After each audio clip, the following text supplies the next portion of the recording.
আমাদেরকে পাড়াইছে, ঠিক আছে, বিদ্যুতের শক দিছে, শেখ হাসিনা ভিডিও কলে আছে, আজকে তারা আমাদেরকে সমালোচনা করার কারণে হুমকি দেয় যে সর্বদলীয় প্রোগ্রামে আমাদেরকে ডাকবে না। আল্লাহ গো বাঁচাও, তারপরেও শেখ হাসিনার প্রতি আনুগত্য করি নাই আমরা, আজকে হুমকি দেয় আমাদেরকে। তো আমার প্রশ্ন হলো, এই জুলাইয়ের মধ্যে মানে সারা সময় মাসের পর মাস গেল ঐক্যের কথা বলে না, যখনই গতি নিয়ে আমরা টান দিই তখনই বলে ঐক্য দরকার, ঠিক আছে, যখনই নির্বাচন বলি তখন বলে ঐক্য দরকার।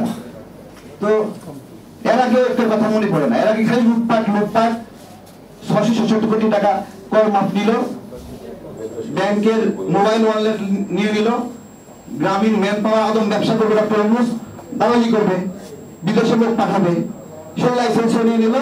এগুলো কোনো সময় মনে পড়েনি, এগুলো যখন কখনো ঐক্যের কথা বলে, যখন আমরা টান দিছি এগুলো কেন করছেন, তখন বলছে ঐক্য লাগবে, ঐক্য লাগবে।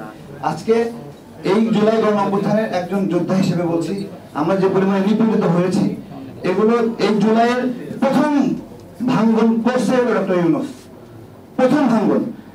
একজন ব্যক্তি আন্দোলনে কোনো সম্পৃক্ত না, তাকে নিয়ে যায় মাস্টার মাইন্ড বানাই দিছে, দিয়ে সবার মধ্যে বিদ্বেষ লাগাই দিছে, বিভক্তি করছে। প্রথম জুলাইয়ের ভাগল ধরা ছিল ডক্টর ইউনূস, এবং নানাভাবে ষড়যন্ত্র করতেছে আমাদের গণতন্ত্রের বিরুদ্ধে, আমাদের নির্বাচনের বিরুদ্ধে। এই যারা আছে এখানে একটা একটা করে সবগুলোকে ইউটিউবার দিয়ে দালাল বানাচ্ছে, এটা একটা দালাল, ওইটা একটা দালাল, এটা একটা দালাল, এই দালাল, এই ইউটিউবার দিয়ে দিয়ে বিভিন্ন তত্ত্ব গল্প বানায় দালাল বানায় দিচ্ছে। তাহলে আমরা জেল খাটলাম কারা কারা?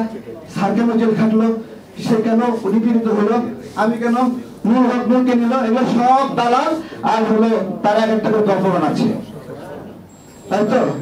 আমি এগুলো মাথার মধ্যে খালি ঘুরতেছে, অসুস্থ হয়ে যাচ্ছি আমরা, যে আমরা কিসের জন্য কষ্ট করছি, যে বন্দর নিয়ে ষড়যন্ত্রটা করছে।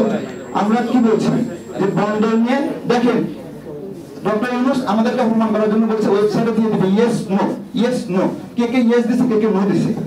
বন্দর বিষয়ে ইয়েস নো দিলেন না কেন? আগে থেকে চুক্তি করে রাখছেন, এখন ইয়েস নো লাগবে না, এখন ঐক্য লাগবে না বন্দর বিষয়ে, ওই বিষয়ে মতামত দরকার নাই। আমাদের কথা যে এই দেশের বন্দর কেমন শক্তিশালী, বন্দর হলো দেশের অস্তিত্ব। আমার তেল গ্যাস আমার অস্তিত্ব, একটু দাঁড়ান একটা সেকেন্ড, তেল গ্যাস এগুলোতে আমাদের কর্তৃত্ব থাকবে, এগুলো বিদেশিদের কাছে গিয়ে ক্ষমতার জন্য দিয়ে দিবে, এটা আমরা কোনো সময় মানবো না। আমরা গণ অভ্যুত্থানে যেরকম জীবন ঝুঁকি রেখেছি, বাংলাদেশের সার্বভৌমত্বের ক্ষেত্রে প্রত্যেকটি ক্ষেত্রে আমরা যারা নিপীড়িত হয়েছি, কোনো ছাড় হবে না। বিভিন্ন অভিমান করে লাভ নাই, এত অভিমান কিসের, এত অভিমান কেন, কিসের অভিমান করছেন? যতগুলো বিষয়ে অভিমান করছেন ওইগুলো যদি আমরা মাইনে নেই আপনার বিষয়ে, তাহলে দেশ ধ্বংস হয়ে যাবে। আপনার অভিমান মানে নেওয়া সম্ভব না আমাদের পক্ষে। ধন্যবাদ সবাইকে।